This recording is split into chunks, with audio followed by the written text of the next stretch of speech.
Business Connections Live, the UK's leading online business channel.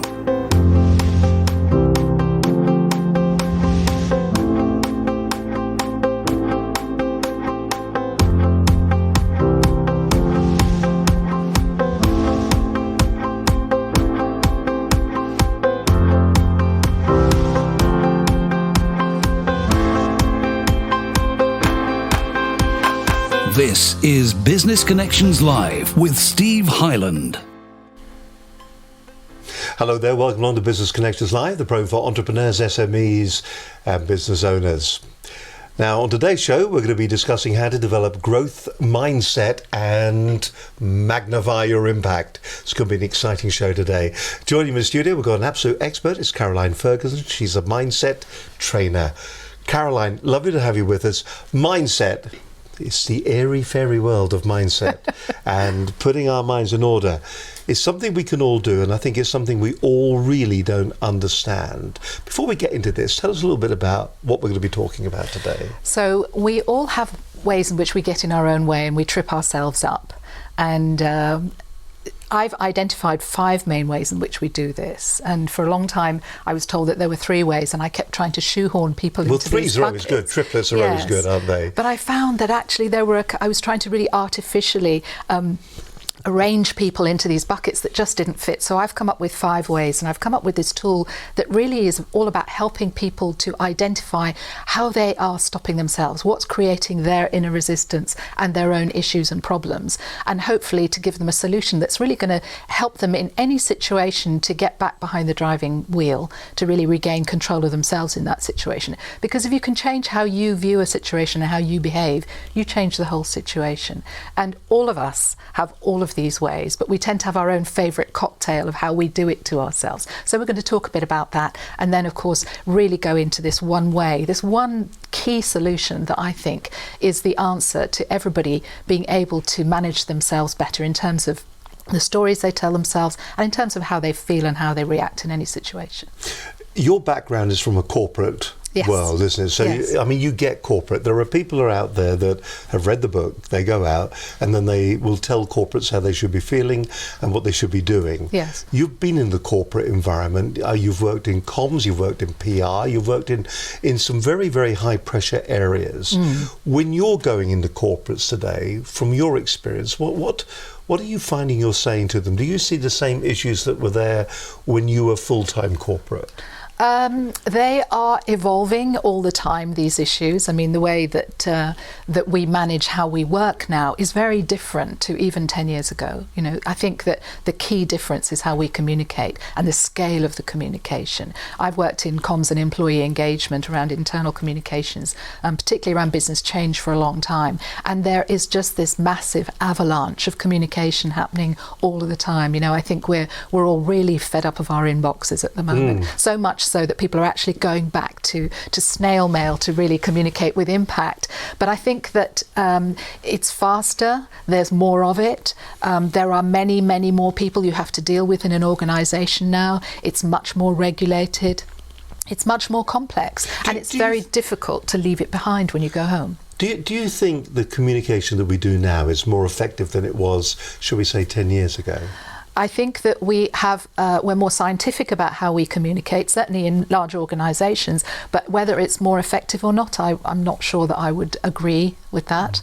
Because it's interesting, we're bombarded with social media, we're bombarded, I mean, even today, we're broadcasting the programme today, of course, on LinkedIn, and if you're on LinkedIn and you have a question for Caroline during the programme, then please don't hesitate to jot it down, let us know, and I'll ask Caroline, and we'll see maybe if we can get an answer while the programme is live today. But the issue I feel is that for all the communications, for all the outlets that we have, there is a lot of rubbish out there. There is. There's a huge amount of noise, and it can be really challenging to tune out some of the noise and be able to identify what the really important messages are. You know, we are just vastly over communicating. So yeah, it creates disturbance for us as individuals. It creates stress in the workplace and at home. It's not just confined to the workplace. We seem to have a self-destruct button when we're in the workplace or when we're doing anything. It's that voice inside that starts with, oh, I can't do that, that won't work. We seem to do that. And maybe some people use that as some form of a safety barrier, safety switch to protect themselves. So if it does go well, then success is to hand, and they can say that I didn't think it was going to work, but it did. Do you think then that we are self-suggesting to ourselves that we are setting ourselves up for failure? Well, there is absolutely no doubt, Steve, that the stories we tell ourselves determine how we feel and how we behave. So effectively, the way we think creates our reality. So other things are going on, other things are happening to us, but it's in terms of how we feel, in terms of how we feel emotionally, how we react to situations, an awful lot of that is driven by the stories that we tell ourselves, and we're going to be going through those in some detail. Yeah. When you go into corporate clients now, and with your experience and background prior to what you're doing now, what is the most common thing you find yourself saying to people, or is there a common story that people tell themselves? There are 5 common stories. Excellent. That leads in very nicely to what we're going to be talking about. Very good. Yeah. So there are 5 common stories. So there are 5 common stories. And I was bumping into these so often that what I've actually done is I've developed this tool, and I call it PACES. And PACES is an acronym for the 5 main ways in which we humans wind ourselves up. And it's easy for people to remember. It's easy for people to kind of memorize and remember. And there are some key questions that I'm going to tell you about as well, which are really going to help people use that tool to get the outcome, a better outcome for themselves in any situation.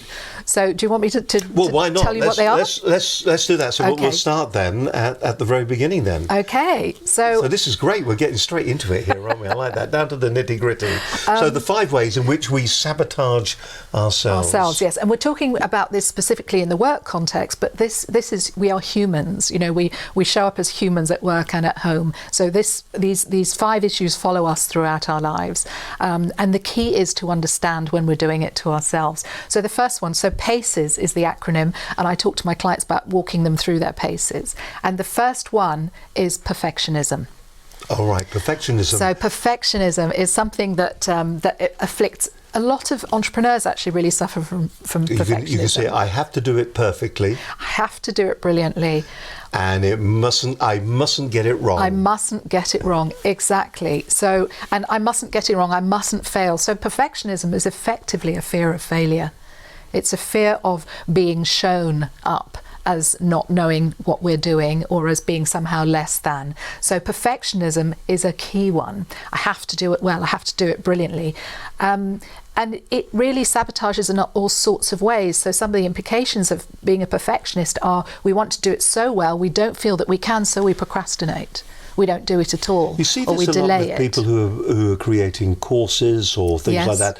They say, right, I'm going to create this course, I'm going to write it, I'm going to do it, and then they worry so much about it, they sit there, they never ever start it in the end. Absolutely. They just sit back because they feel they can't get it right. Absolutely. Or they never finish it. Yeah.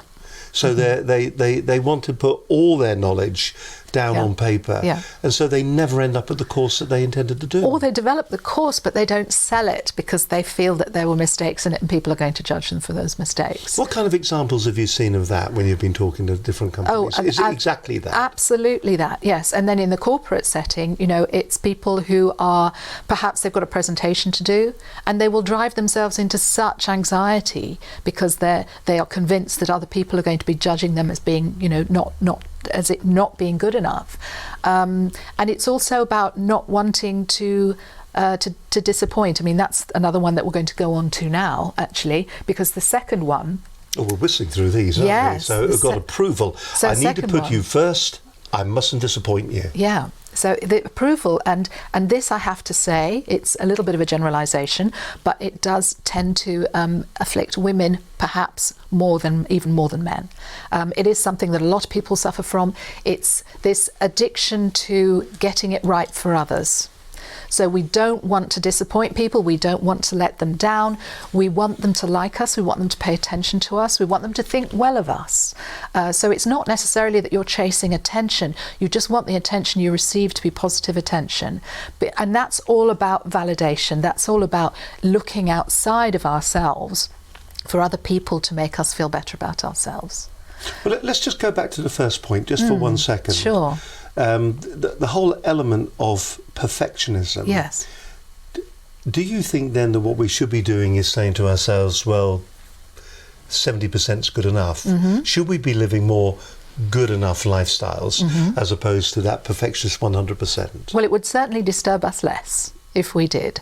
And one of the things that I teach my clients how to do is to be resilient to imperfection, is to tolerate the discomfort of not always getting it 100% right, of not always presenting it in the most beautiful way, of, you know, having situations where people might perhaps not think that we're doing so well. So it is about learning how to tolerate that, and also not attaching all of our value, all of our self-worth to doing things perfectly.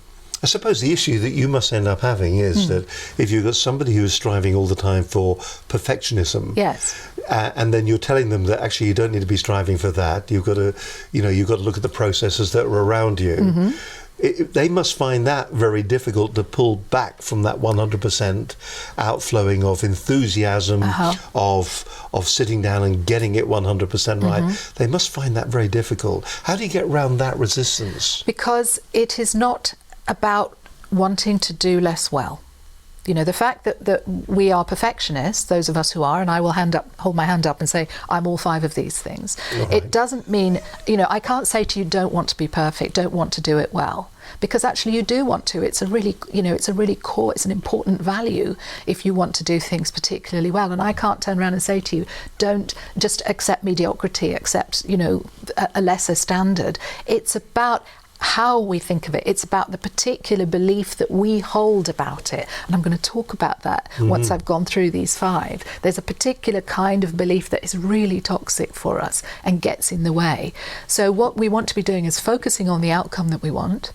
We want to do it well. We want it to be well received. We want it to have the impact, you know, that we had the design for it. You know, we really want to make that impact. But it's about how we want it and the story that we build around it. That is what makes the difference between going out there and delivering, you know, the best that you can and being okay with what you deliver, and feeling that you're going to get it wrong and winding yourself up into a total state about it. So it's the type of story we tell ourselves.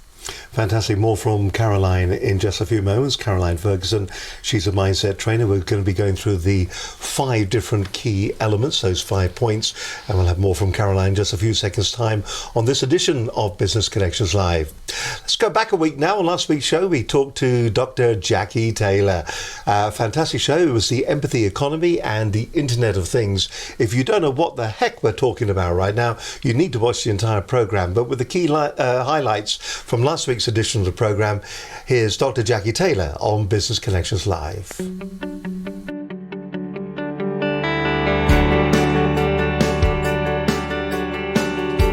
Now, on today's show, we're going to be discussing how to welcome the empathy economy. Now, this is not something that will happen. It already has arrived. So don't be thinking that you can go and hide from this, because it's already here today. Joining me in the studio is Dr. Jacqueline Taylor. Now, Jackie was recognised as one of the 100 global leaders in 2019. She's also one of the 100 most powerful UK entrepreneurs and was awarded an honorary doctorate of science for her international web science work. So this is something where I think we're all aware that technology plays an ever-increasing role in our lives, but maybe we're not aware that the technology changes we've seen so far with digital technology, which possibly is a phrase most people know, actually has been replaced by something that is the Internet of Things. So you may not have one in your home, but I guarantee you'll know somebody who has a voice assistant in their house. You know, the Amazon one, the Apple one, the Google one, but basically a voice assistant where a voice activated. And you know, young people these days are asking for support on what the weather's going to be like, but also who won the Oscars last night. But now we have generations of our young people where they're very comfortable with it. In fact, Generation Alpha, 15 to 5, they've grown up with nothing else. They expect it around them. It's how they live their lives. There's no fear for them.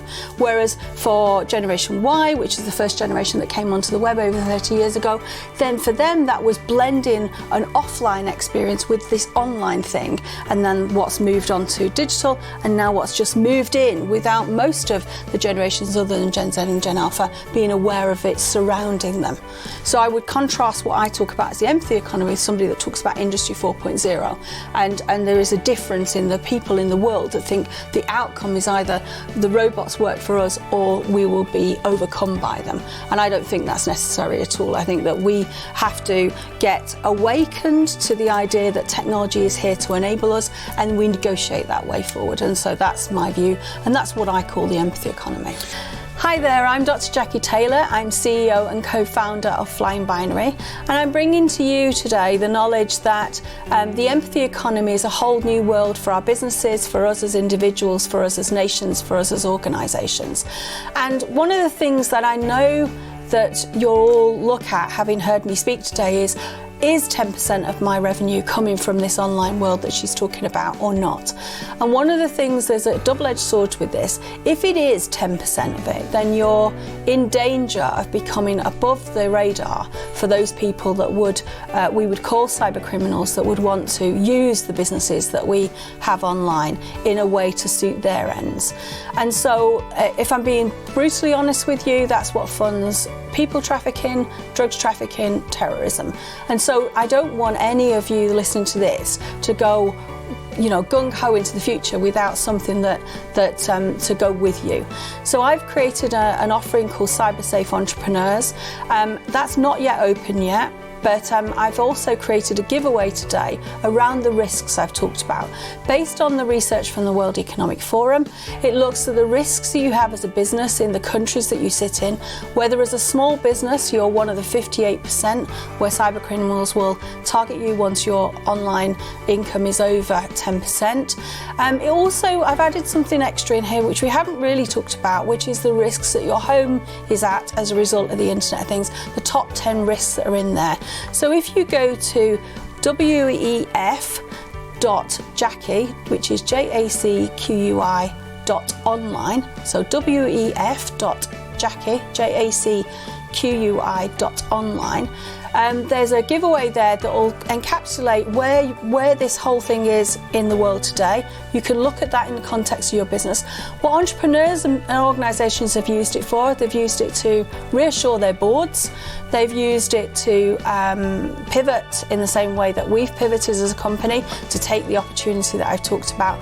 But it'll also, if you acknowledge that you want to stay informed, when I do launch the Cyber Safe Entrepreneurs membership, so that you can get access to me to ask the really difficult questions, which obviously I may ask my team to answer, then I will let you know when that opens too. Because what I'm after today is not just telling you about the empathy economy, not just explaining the opportunity, but making sure we're doing that in a cyber safe way in order that we build strong economies from strong businesses that effectively disinherit the cyber criminals. So thank you for listening today.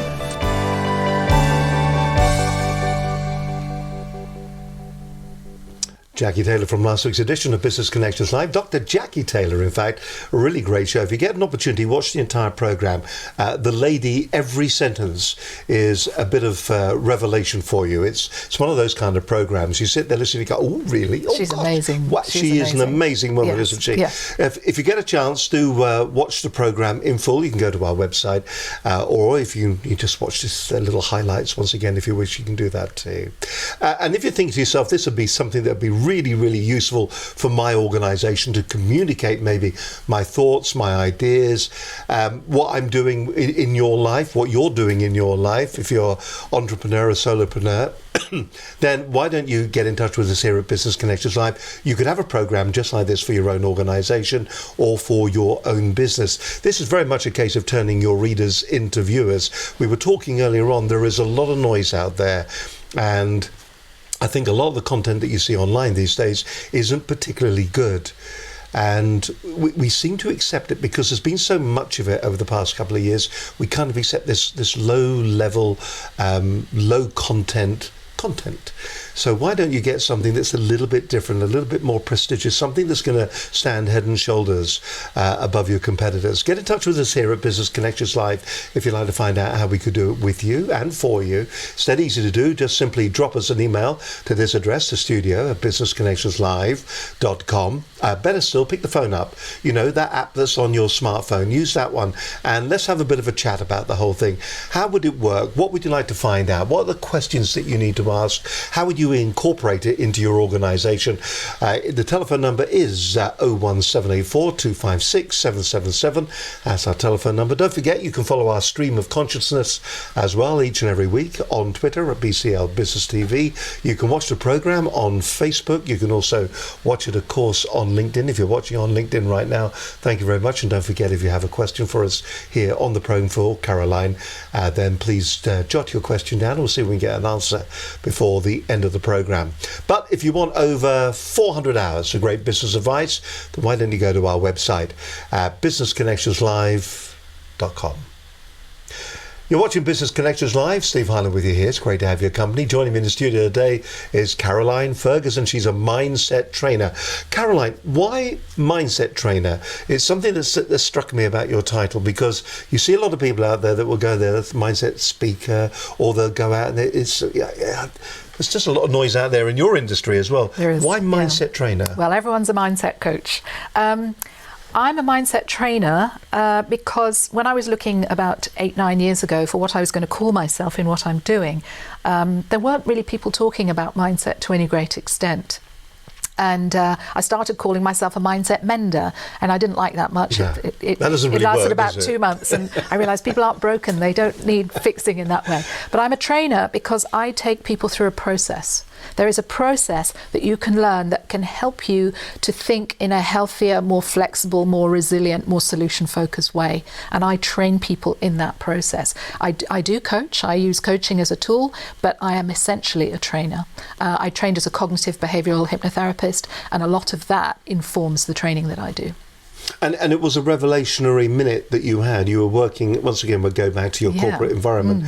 You were working in a corporate environment. You found yourself going through the same process time and time Yes. again. Yeah. And you could see the damage that was happening to the people that you were working with. Absolutely. And to me, you know, the stress for me in working in those environments and having that Groundhog Day, you know, it was very stressful for me. And I hit a big birthday, and I realised that actually I needed to do something in the next part of my life that was really about value, that was about making a difference, that was about the impact for me in making a difference, you know, the satisfaction, meaningfulness for my life. And I just didn't have that.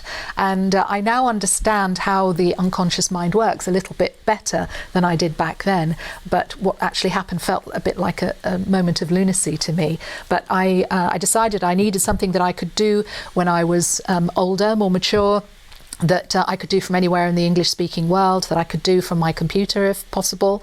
I didn't have to necessarily be in the room. And I set all these conditions for what it was, but I didn't know what it was going to be. And then a couple of months later, I had reason to buy a book on CBT. Somebody close to me was about to have some CBT, and I thought, well, I better buy a book to find out a bit more about this.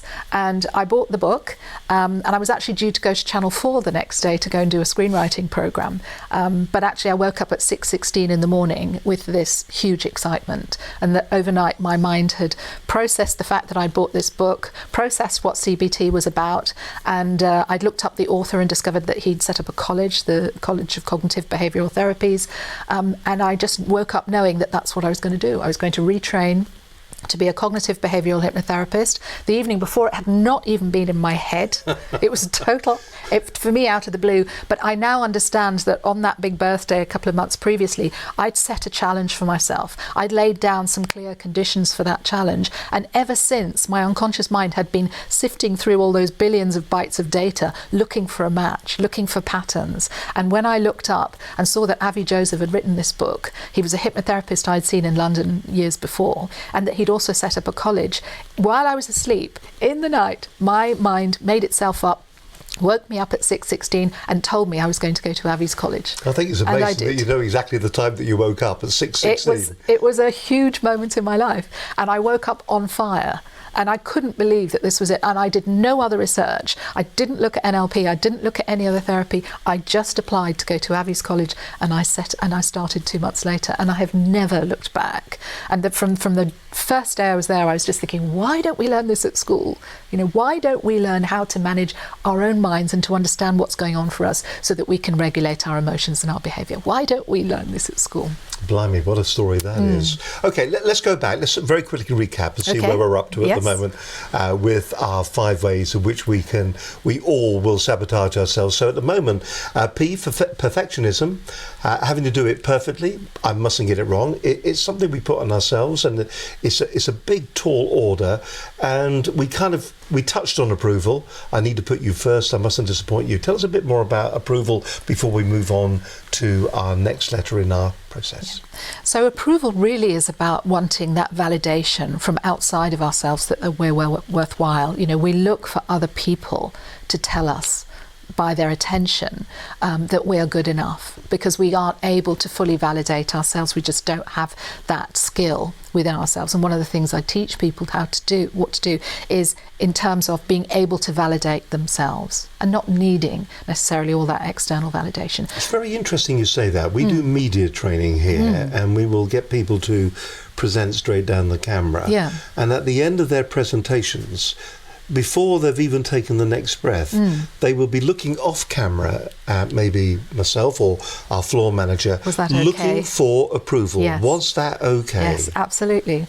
And that could be senior management teams Yes. will be doing that. Yeah. Everyone does it. Well, it's when we're out of our depth as well. You know, when we're doing something that perhaps isn't a natural situation for us, we can feel a bit nervous, and that is perhaps perfectionism coming in as well. We want the approval, we want that validation, but we want to know that we did it right. We want to know we got it right.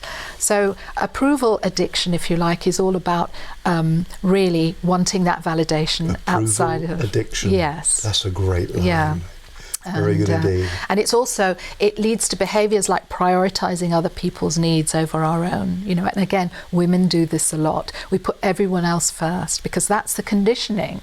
That's what we're brought up to believe that is the role of women. That's what we should be doing. We should be taking care of other people. But it can create real frustration for us in business, you know, as leaders, as entrepreneurs, when we are still trying to prioritise the needs of others. We need to be able to draw that line in the sand and understand what our priorities are and give ourselves permission to go for what it is that we want to do as well. Linda Bazant, who is the co-owner of this business, she has drawn that line. Yeah, good for Linda. We know exactly where we stand. We do as we're told, when we're told, as quickly as we can. So job done. Yeah. All right. So that's the P and the A. Our next letter then is certainty. It is a need for certainty, and that can show up in various ways, Steve. So it can be all about I have to know what to do in the right order. I have to know what comes next.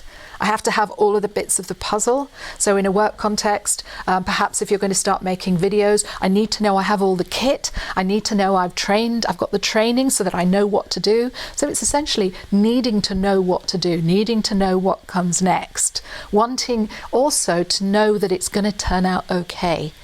You know, that we're going to have a happy ending here. So it is really all about that need for certainty. And this is one that used to bite me quite badly.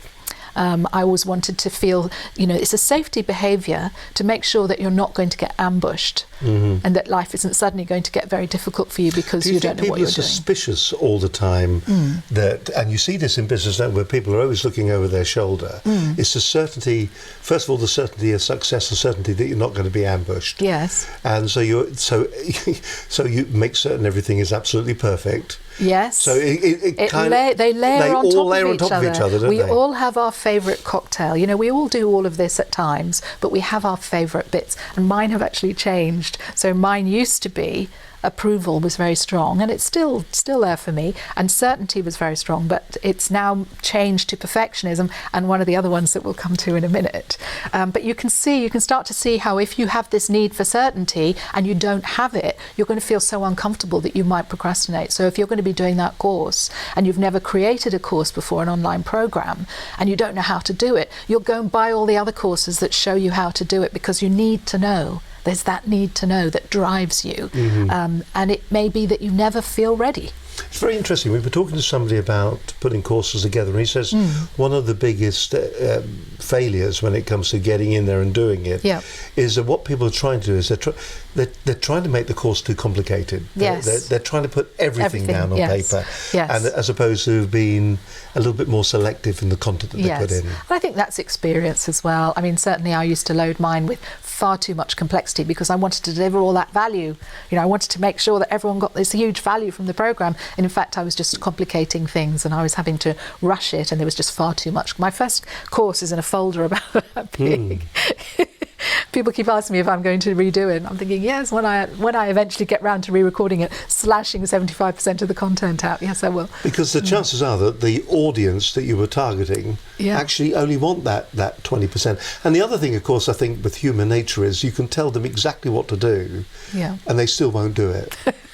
Well, I think there are some awful stats. I think it's about 92% of people who buy a program don't complete it. And an awful lot of people don't actually start it. So I ran a program called Get the Darn Thing Done, How to Beat Procrastination, Become an Action Taker. And of course, I'm dealing with procrastinators right from the start. Yes. So my objective for myself was to make sure that at least 40% of the people completed the program. And I layered on so much in the way of accountability, because approval addiction, actually you can use it for your benefit. So for example, I have a bit of procrastination going on, which is why I created the course in the first place for me. But I have an accountability business buddy, a fantastic woman called Julie, who I'm a little bit scared of, and I really want to deliver. I believe you'd be scared of anybody, actually. Julie's fantastic at keeping me on point. You know, she really is. And because I want her approval, I make sure that I do the actions that we decide for ourselves when we have our accountability meetings, and you know, she will do the same for me. So knowing that I have a bit of approval trigger going on, I can use that to my benefit, and that's the benefit of knowing yourself well. When all of these 3 points are going wrong, when they're in the negative ascendant, when we're talking, so how will this show itself up, should we say, as a negative self-destructive action? So, for example, I mean, procrastination is a great one. It can come out of all of these paces. So if, for example, you are going to be writing a business book. So I have an objective this year to write a business book, and it's going to be about mindset and business. And if right now, there's a neuroscience aspect to this book, and I don't feel that I am fully equipped in terms of knowledge about neuroscience to be able to write this book, and that makes me feel very uncomfortable. It makes me feel vulnerable to criticism, to being judged, to not doing it well, and to not having that information. So I've got all three of those things going on. So what am I going to do? I'm going to go and do a neuroscience course so that I know what I'm talking about, and I've got some Blimey. But you know, I've rationalised it. I've thought it through. I've found the shortest course that I can possibly do. But otherwise, I will feel vulnerable and I will feel unequipped.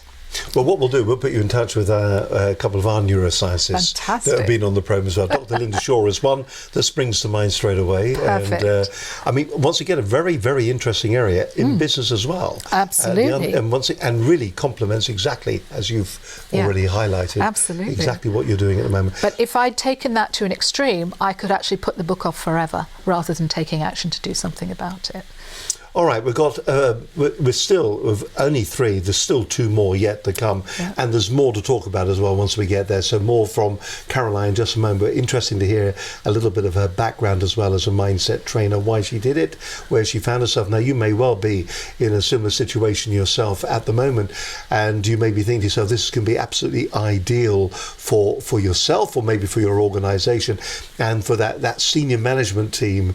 And you may see some of this in your senior management team, because it's the kind of thing that goes on as well. You've got a lot of people who are sitting around. They're all, probably all perfectionists. They all want approval of each other, and they probably do procrastinate as well, for that matter. So you know, this could be ideal for you to be talking to Caroline. Don't forget, all her details are going to be on our webpage, and all her contact information is going to be there as well. More to come from Caroline just a few moments' time here on this edition of Business Connections Live. You're watching Business Connections Live. Great to have your company as always. Let's go back and get some highlights from one of our earlier programs a little while back. It was David Richards who was joining us on the programme. The programme was called How to Talk About Your Products and Services so Prospects Want to Buy Them, the psychology of doing that. That was Business Connections Live 269, went out in July 2019, and our guest on the programme was David Richards. I was talking to David, I was asking him why, what value results in selling, what it really meant to customers out there, and how it would make your organisation and your business more profitable. Some good advice from David. What was nice, once again, he comes from a corporate background. He's now working independently, going out there, identifying your value proposition within your organisation, and so allowing you and giving you the information that you need to identify what is important for you to understand about your business, but also when it comes to explaining it to your customer, what is also important to explain to them. Good shows as always. David Richards was the guest, and here are his key takeaways. Hi, I'm David Richards, and I'm the founder of Talk About Value. What I do with companies is to help them understand how to talk about their products, services and their professional expertise in a way that their prospects and customers want to buy it. And the way I do that is help them understand how to create, validate and then communicate their genuine value in a very busy and complex marketplace. Because if they do that, they'll not only be able to sell more, they'll be able to sell more profitably and also gain customer loyalty. So remember, there are 5 real types of values that you can use to your advantage. Number 1 is the economic value, the financial values, the typical ROI, the customer's willingness to pay. The second is the perceived value. What are they seeing in terms of your business that you can offer them? Brand is really important in that area, for example. The third one is basically the relationships you have with the customers, particularly in the business-to-business arena. You want long-term relationships, so look at the value you're offering through that. Offering contacts, offering thought leadership, helping people make their business even more effective. The fourth one is experiential value, the value you get from working with a company, the things that you can really get out of that relationship. And fifthly, the social value you can do if you're doing something where you're saying, well, it's not just about the profit, I'm giving something back to society. You can then list those out yourself and put that on a spreadsheet, for example, but what you need to do is validate that with your customer. Value, like beauty, is in the eye of the beholder. You need to talk to your customers more regularly than you do today, because if you understand them at a really deep level, you'll understand what they really appreciate and what they'll pay for. So that's what I would say. If you want to find out more, please go to my website, talkaboutvalue.com, or go to my LinkedIn page. I'm writing articles on a regular basis about this topic, and I'm very happy to share that with people throughout business. Spit it out, man. David Richards there, a very good show. If you want to find out more, go to our website. Once again, it was Business Connections Live 269, 22nd of July. David Richards. Just put search on the website, David Richards, and it'll bring up programs. He's done a couple for us, actually, which are really interesting. And there's some others as well when it comes to pricing your products and the whole mindset around how you price your products to your customer as well. So do check out those particular shows on the website. You're watching Business Connections Live. Joining me in the studio today is Caroline Ferguson. She's a mindset trainer, and we're talking about the 5 self-destructive strategies that we all use on ourselves to reduce our success, to cut back the growth in our business, and to be on the road to failure.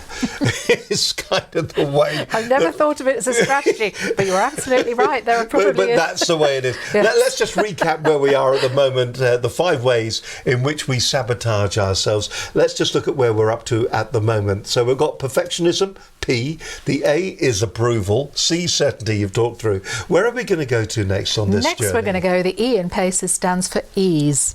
All right. And this isn't one that particularly gets me, but this is about comfort zone.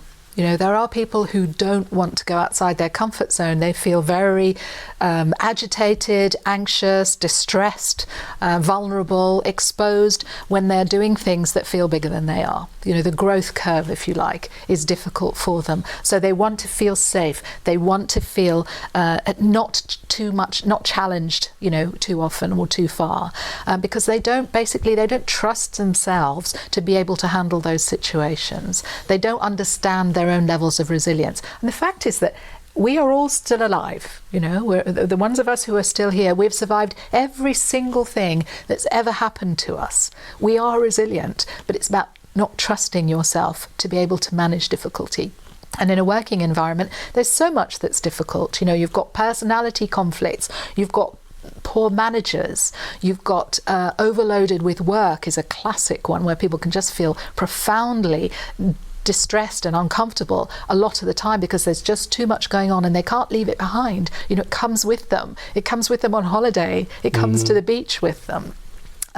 So this one is, it's going to prevent us from being promotable if we're in a corporate environment. It's going to prevent us from growing our businesses if we're entrepreneurs or small business owners, because when we get into that state of discomfort because it just feels too big, too challenging, it will put the brakes on us and mean that we can't grow. Do you think, I wasn't particularly well about 6 years ago, and my outlook on life momentarily, for a short length of time, completely changed. Yes. In as much as really a lot of what we do, the processes we go through, the people, none of it actually matters very much. Because if you're staring, this sounds very bleak, but if you're staring the possibility of death in the eye, none of it is of any importance. That's right, yes. And somebody said to me when I was in the depths of this, they said, you know, remember how you feel right now about the way life is around you. Yes. Because your priorities have changed. Yes. But he also said, and this is the thing that I thought was really insightful, he said, remember it for now because you will very quickly go back to the way you were. You will. And we are well trained, we are well versed in all of this this worry. We very quickly will just go back to the way that we were programmed initially. Well, we are programmed. I mean, that's the right word. You know, in terms of our brain, our behaviour, most of it is about sort of 80 to 85% of our day is run on autopilot, and you know, and that's when these paces really take charge, because we're not consciously, deliberately deciding each moment. Now, we can't do that, because if we were consciously and deliberately deciding each moment, we'd be exhausted, we'd be sliding down the wall by 10 o'clock in the morning. But we do need to be able to understand when we are on autopilot and to be able to take ourselves off when it matters.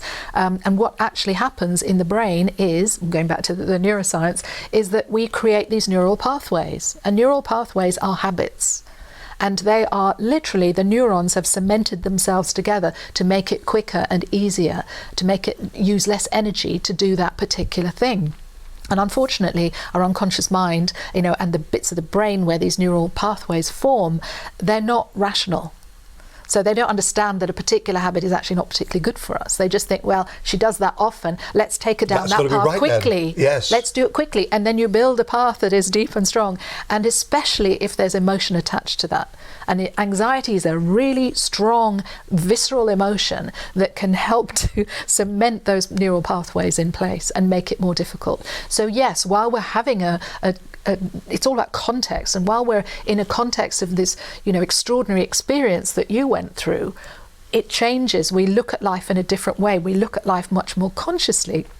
But when you take that context away, the pathways are still there. The pathways are still there. So what we have to do is we have to create new pathways that are more compelling. Because when people tell you that you can get rid of a habit for life, I'm afraid I don't believe that, because of the physiology of the brain, you know, because of the neuroscience. So what we have to do is to create a new pathway that is more compelling, that is juicier, that delivers a much better outcome for us, and then we will go down that pathway. I think what's interesting about this is that there is your rational thinking mind. So you sit down, and obviously what you've done is that you've sat down. I sit down and I go, rationally, you look at it and you think, that's silly what I'm thinking here, or these worries or whatever. But emotions aren't rational. But it makes no difference at all, because it's as if there's another you, another personality deep inside. Those pathways, those neural pathways, which are so strong that they have the overpowering power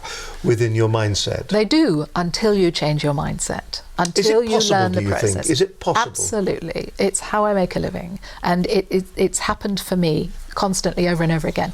I watch it happening for my clients every day.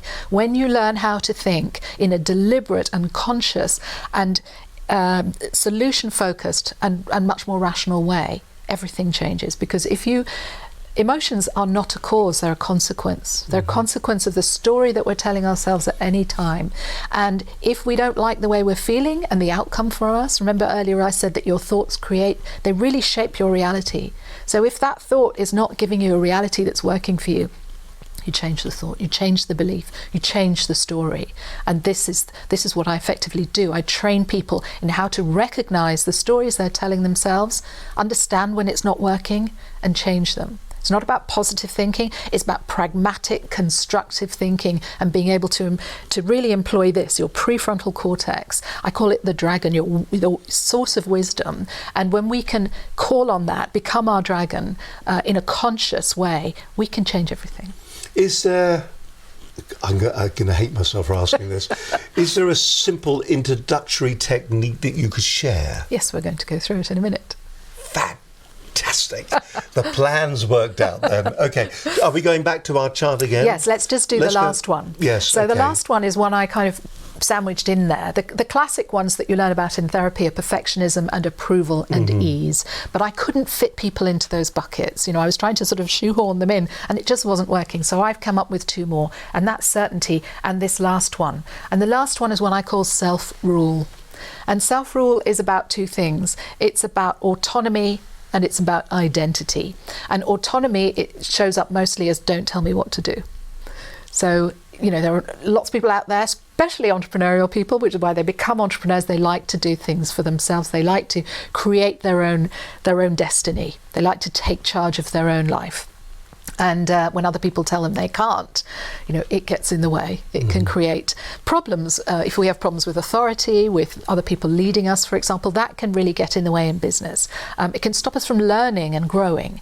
But the other one is identity. So if we see ourselves in a particular way, so I used to have, I shall change industries and genders and roles here, but I used to have a manager who was the head of a department. Let's call him the head of sales. And he used to speak about himself in the third person as the head of sales. Well, the head of sales thinks this and the head of sales thinks that, because we were working in a professional services environment in a partnership. And in a partnership, you have lots of bosses. Lots of people own that business. And if you're not a professional yourself, in terms of, you're not a lawyer or an accountant, then you can be a little bit of a second-class citizen in these professional organisations. And he was just so intent on building the myth of himself. He used to refer to himself in meetings as the head of sales. And he didn't realise quite how insecure he sounded. But that was his identity, his self-rule thing kicking in. People must see me as an important person, So that can get in the way. There's quite a jar when people do that as well. I mean, there is I think there was a precedent, wasn't there, at one stage that used to refer to himself it's not this one, is it? It's not Trump. He doesn't refer to himself in the third party. It's the kind of thing I would imagine him doing. Yes, the Trump feels that this isn't right. It's not right. He has referred to himself as the Trump. Yes, he has. Yes. So that whole third party reference is a very, very strange thing. Very strange place to go. Absolutely. And self-rule is really all about control. It's about need to control us, our identity, how the world sees us. And again, you can layer in a bit of the approval, looking for the validation, but it's having very set rules about how you behave in situations and how other people must behave towards you in order to, to cement your identity. So those are the kind of 5 main ways in which we wind ourselves up. And mostly, they do fit into those things. We want to do well. We want to know how things are going to work. We want to make sure we don't let people down. We want to make sure that it's not too challenging for us, that we can handle it, that we're not going to embarrass ourselves by not knowing what to do or by drying up in the middle of a talk, for example. Entrepreneurs particularly have to be visible. They have to do a lot of visibility, and that doesn't come naturally to everybody. Not everybody's worked in marketing or comms or whatever and knows how to present themselves. It can be a real problem for people who don't know how to do that. So, for example, video work is just becoming much more important now for people to be able to communicate with their clients in a much more personal way. And if you're terrified of video, it takes you out of your comfort zone. You feel ill at ease in that situation. You're going to have all sorts of rules around it that are going to make it difficult for you to do that. All right, well, let's just one more time have a look at PACEs on the screen. So P for perfectionism, I have to do it perfectly, I mustn't get it wrong. A, we're looking for approval here. I need to put you first. I mustn't disappoint you. C, the certainty. I have to know what, where, when, why, who, and how.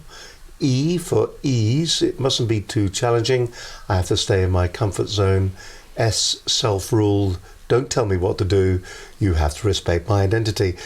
Does that really cover it all, do you think, with PACES? If there was anything else you had to add to that and you couldn't have fitted it in because it wouldn't have worked, is there anything else that you've seen now as you've worked with corporate clients and with individuals? Is there anything you would add to that, do you Well, think? a lot of people ask me, what about, if you don't feel good enough?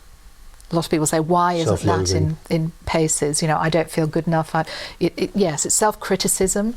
And what I would say is actually that self-criticism is a consequence of what's going on here. Because the thing about the PACES, and I referred to this earlier, is there are certain types of stories that create real problems for us, and the most toxic of the beliefs that we hold.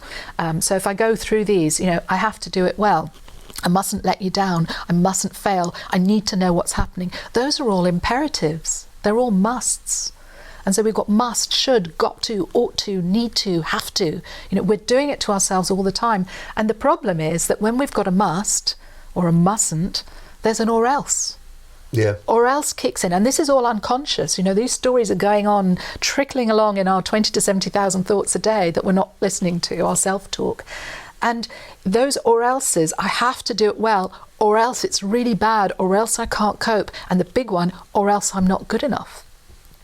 And for self-rule, it might be, don't tell me what to do because otherwise it's awful and I can't stand it, but it makes you not good enough. So it creates judgment of ourselves, other people, and the world. With ease, it mustn't be too hard. I mustn't feel out of my depth because otherwise it's bad and I can't bear it. And the world is awful. It's a difficult, dangerous place.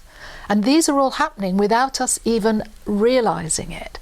So, and that This is where our subconscious emotions. thought, isn't it? These Not are conscious thought. unconscious beliefs that we hold, and they are rigid rules that we have put in place to make us feel safe. But in fact, they're doing the opposite.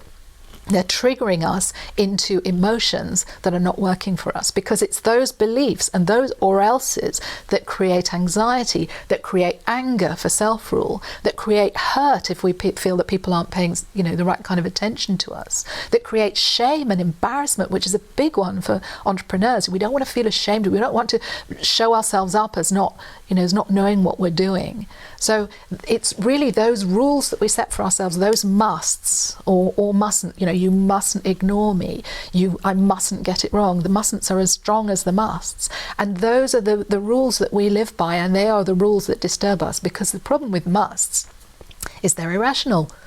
The world does not have to deliver a great performance for us. It doesn't have to make things easy for us. It doesn't have to. We don't know necessarily all the right things in all the right order. We don't come equipped to know how to build a course. So when we are demanding that we must be able to perform in a certain way, or the world must be a certain way, we're just winding ourselves up. Just making it more difficult. More from Caroline in just a few moments' time. You're going to give us some techniques in just a second, aren't you, Yes. that we can apply to our everyday lives and to our business lives as well. More from Caroline Ferguson, mindset trainer, in just a few moments' time on this edition of Business Connections Live. So then, before we have that, just a quick reminder, you can be a guest on the programme if you wish. Some key things that are really interesting about this. We call them our business showcases. If you'd like more information, you can get in touch with us here at Business Connections Live. Just to run through the key things, we can have a quick gander at this. So the business showcase is a great way for you to maybe highlight your business. First of all, you'll be coming in, you'll be positioned as an industry expert, which is what you are, and it's your authority that we're looking to highlight in this particular environment at that particular time. Also, increasing your personal brand as well gives you an opportunity to say who you are, what you do, and what you can do for other organizations. The nice thing about it is that once you've got these kind of assets, then you can start looking at putting together some form of media campaign as well that you can use on social media. But doesn't stop on social media. The next step on a course is that you can then repurpose the content that you create in this environment for press releases, put it on your website, and what you're getting is you're improving your SEO as well. Embed the program, embed the content onto your site, and off you go. And it doesn't stop there, because you can use it as well to introduce yourself to other organizations and other businesses. We're already talking about the power of video. And that's what we're talking about here, the whites of your eyes.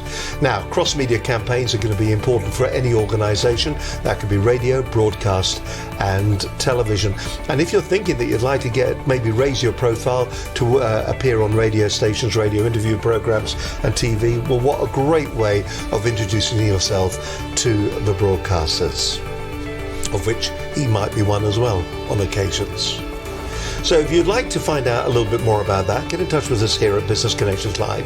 You can drop us an email. You can go onto our LinkedIn, of course, and you can send us a message via LinkedIn, or you can pick the phone up and give us a call. I'll give you the telephone number right now. It's 01784 256 777. That's 01784 256 777. So if you'd like more details about that and how we can work together to improve your profile, improve and raise your profile, improve and increase your brand awareness, then get in contact with us here at Business Connections Live. You're watching Business Connections Live. My guest on today's show is Caroline Ferguson. It's been a fascinating talk. She is a mindset trainer. Many weeks when I sit here, I think to myself, I'm just getting free consultancy, because what you have said has really, really resonated with me. A lot of what you said, and it's interesting because we see this as well. We see this in the media training that we do. We see this in the interaction that we have at some of the organisations that we deal with as well. We see it with the people that we deal with, and you feel that you can see that some people are under different pressures. Sure. They're in a very bad position, some of them, and if we could do anything about it, all we can do is just help and give counsel if we can. So are there tools that can be used that we can nearly self-inflict a little bit that are going to help us through this? Yes, and I think there's one key tool, really, and that is self-awareness. Now, self-awareness sounds like a not particularly glamorous answer, but I think it is the number one skill for living successfully. In life, in business, if we can hear the stories that we're telling ourselves, then we can change them. But if we can't hear them, we can't do anything about it, and we are stuck in this kind of autopilot world of being driven by our emotions and having these sort of knee-jerk emotional reactions to things. We want to really be in a situation where we can reflect and then respond in a thoughtful way, in a way that matches the outcome that we want from that situation. And really, we just need to be able to hear it. So self-awareness, there are two aspects to it. And I tend to follow Tasha Eurich. She's a organizational psychologist who's done a lot of research. She produced a fantastic book called Insight, which is really all about the link between self-awareness and success. And in her view, there are two aspects to self-awareness. One is us knowing ourselves, and it's really being able to understand what motivates us, what drives us, what our values are, what our passions and what our skills are. So, basically being able to do a SWOT analysis on ourselves, but knowing that instinctively. And also the second aspect is about the outside, understanding how the outside world perceives us. And that can be more difficult. And people can have one skill without the other. So it's not necessarily, self-awareness doesn't come as a package. But the sad fact is, although it's such an incredibly valuable tool, skill to have, only about 15%, 10 to 15% of people are naturally self-aware. So a lot of people think they are, but I think they're confusing self-consciousness with self-awareness. Right. So when you are able to understand not just, what drives you, what your beliefs are, what's getting in the way, understanding which of your pace's hotspots might be triggering you, when you understand that, but also when you understand how the world perceives you. So, for example, as a manager, you might have a view of how you're performing, but there are more and more mechanisms now within organizations to help people develop that kind of external self-awareness through 365 reviews, for example. That's going to give you a bit more of a global view. But really, the more that we can understand how the world perceives us, the more we can actually correct what our own weaknesses in terms of how we present to the world.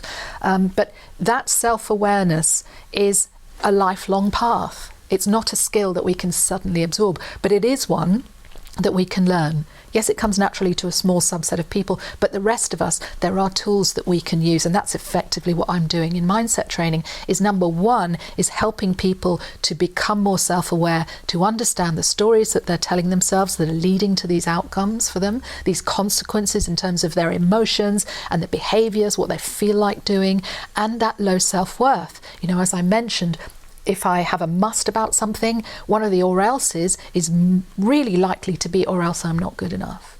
So, you know, those are the kind of consequences we have of the thoughts and beliefs that we can't hear. So if we can develop self-awareness, and the Insight is a fantastic book, Tasha Eurich, but also go to a coach who specialises in that, who really understands self-awareness. Now, we're in danger here of doing your summing up at the end, and I don't want that to happen Yes. yet. So you've got these empowering questions. I do, yes. So very briefly, if we can do the empowering questions, because we are running out of time. Absolutely. And I don't want us to miss any of this valuable information. Okay. So let's just very quickly run through these 3 empowering questions, which will help individuals. So these 3 questions are a quick route to self-awareness in any situation. So if we find ourselves in a situation which is difficult for us, where we want to do well, say we're going to do a presentation or a talk, first talk at a corporate organisation, for example, we feel uncomfortable in that situation, or we're about to deliver our first training program, or we're just about to take on a new client, which is a massive leap for us. You know, there are lots of different,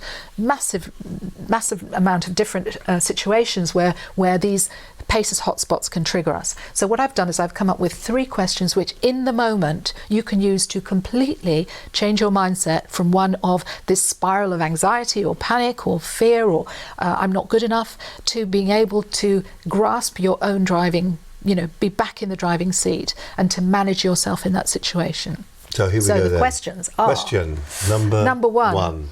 Which of my PACES hotspots is being triggered right now? Or it could be more than one. All right. And what am I demanding? So I think that's the world's most important question. What am I demanding in this situation? Is it to be able to do it brilliantly? Is it that I mustn't fail? Is it that I have to know what I'm doing? Is it that you need to pay attention to me? Is it that you need to respect my authority? What am I demanding? And by simply interrupting that demand, we interrupt that kind of irrationality around it and the fear. Second question, what would be a good outcome from this situation? Now, bearing in mind that a lot of us are perfectionists, we don't want the best outcome. We don't want an ideal outcome. We don't want the perfect long-term outcome. We just want what would be a better outcome than I'm currently experiencing. And sometimes that is to not feel so anxious, to be able to go out there and actually deliver without getting in my own way. So what would be a better outcome? And then we engage our creative brains to come up with solutions. And finally, and number 3 is, what can I do? What action can I take to make that good outcome, that better outcome, more likely to happen? So we move out of paralysis into our more creative and solution-focused place, and then to becoming an action taker.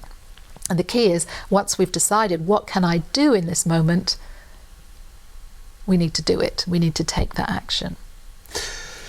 can I say today has been a fascinating insight. I say that a lot, actually, and it sounds like lip service to many of the guests, but it has been a really interesting insight into this whole it's nearly the soft skills, isn't it? It's the bits that are going on inside the heads. Yes. We know these are happening, yes, but sometimes it's not understanding why they're happening and how we can change them. That's right. And I think it's been a great hour. I always ask our guests to introduce themselves, to say who they are and where they're from, straight down camera number 4, and to give us the key takeaways from today's programme, things that we need to remember. Once again, just briefly, brief overview, the collectiveness of the last 60 minutes, all summed up in a couple of minutes. So straight down number 4, the airways are all yours. Take a breath, who you are, where you're from, and the airways are yours. Hello, I'm Caroline Ferguson. I'm a mindset trainer and cognitive behavioural hypnotherapist, and I work with entrepreneurs and executives who are getting in their own way, who perhaps have a vision, who want to make a bigger impact, but know that they're preventing themselves, their inner resistance is preventing them from getting that impact that they want to make. And what I do essentially is I teach people how to become more self-aware, which is how to hear the stories that they're telling themselves, the rules that they've set for themselves, which are creating barriers to growth. And one of the tools that I use to help them develop that self-awareness is this very simple acronym, PACES. And in any situation where you feel uncomfortable, where you feel out of your depth, where you feel emotionally in a difficult situation, you can ask these 3 questions, which are going to really help you to get out of that vortex. But first of all, the 5 ways in which we get in our own way are: 1 is perfectionism. We really want to do something well. We're worried that we might fail. Number 2 is approval addiction. The A in PACES stands for approval, and that is all about wanting validation from other people and also not wanting to let them down. Number 3, the C in PACES stands for certainty, and that's all about needing to know that things are going to turn out okay, to know how to do things in the right order, to make sure that you've got all the right kit before you start. That can really prevent you from even getting started. E in PACES stands for ease. It's about the comfort zone. It's about feeling challenged when you step outside your comfort zone, and that can really inhibit growth, especially in your business. And the 5th one, S, stands for self-rule, and that's all about autonomy and identity. We set all these rules about how other people should see us and how they should treat us that can prevent us from really communicating openly with others and can disturb us when other people are trying to lead us. So those are the 5 main ways in which we get in our own way: perfectionism, approval, certainty, ease, and self-rule. And the antidote to all of that is to become more self-aware. It's to really understand the stories that you're telling yourself, what's going on in your mind, and also what your values are, what your passions are, what your skills are, and equally what your frailties are. And once we understand that, internally, we need to be able to look outside of ourselves and to understand how the world sees us, and whether or not how the world sees us is going to be delivering the impact that we want. So self-awareness is absolutely the number 1 tool, I think, for living successfully, living a really meaningful life. And the 3 questions which I mentioned earlier that can help you in any moment where you feel uncomfortable, disturbed, where you're getting in your own way, where you're feeling anxious or afraid or ashamed. These 3 questions are: number 1, what am I demanding? Which of my PACES hotspots is being triggered here, and what am I demanding? Number 2 is, what would a good outcome be? It doesn't have to be the perfect outcome, but right now, what would a good outcome be? And the 3rd question is, what action can I take to make that good outcome much more likely to happen? And remember, an action can be changing the story. It doesn't have to be something that you physically move to do. So those are the 3 questions. What am I demanding? Which of my PACES hotspots is being triggered? And what am I demanding around that? What would a good outcome look like? And what action can I take to make that good outcome happen? And then you need to dive in and just take that action. Fantastic. Thank you very much indeed. A great summary as well, actually. Pleasure. The entire programme there in about 2 minutes. Caroline Ferguson was my guest today, mindset trainer. If you want to find out more, you can go to carolineferguson.com. This is the website here. Have you always felt you were born for something more happiness, bigger impact, greater abundance, more success? You can see here you can see here as well that some of the different things. How is your mindset sabotaging you? This is where mindset training comes in. You find out more about what she does. Great blog on there. She also does podcasts as well, so you can find out a little bit more. And I see you've changed your hair then. So it's gone a little bit blonder. So there we are. Great site to go to, carolineferguson.com. Also, if you go onto Caroline's site, just have a look at Caroline's laptop for a moment, and you can see it's okay. It's coming up. Here he goes. He's found it. We've got it here. Perfect. Caroline Ferguson provides mindset talks and training to entrepreneurs. The PACES guide is available to download. Now, you'll find this link as well on the page on our website at businessconnectionslive.com, or you can go straight to Caroline's site, carolineferguson.com/PACES, or you can go and find Caroline, of course, on LinkedIn as well. Caroline, it's been an absolute pleasure. Thank you very much indeed. Thank you, Steve. I've really enjoyed it. Really enjoyed. Well, actually, the pleasure was truly all mine. It's been a fantastic hour. Well, you can probably tell I love talking about this stuff. You can absolutely tell it. You've got the enthusiasm, you've got the passion for it. And honestly, I don't normally like using the word passion because everybody's passionate about gardening, passionate about concreting. I don't know. but you are. So that's the difference. Listen, thank you very much indeed for joining us today. Don't forget, if you want to find out more details about how to come on the programme, do drop us an email to studio@businessconnectionslive.com if you wish. Or, of course, you can pick the phone up and give us a call on 01784 256 777. But that wraps up today's show. We'll do it all again next Monday when we're going to be live at 12 noon. But from all the team here at Business Connections Live, thank you very much for watching the programme. And don't forget, if you have any comments or any information, or you want to share your thoughts of wisdom, then get in contact with us here at the studio. Until next week, have a great week. Bye for now. Bye-bye. Thank you.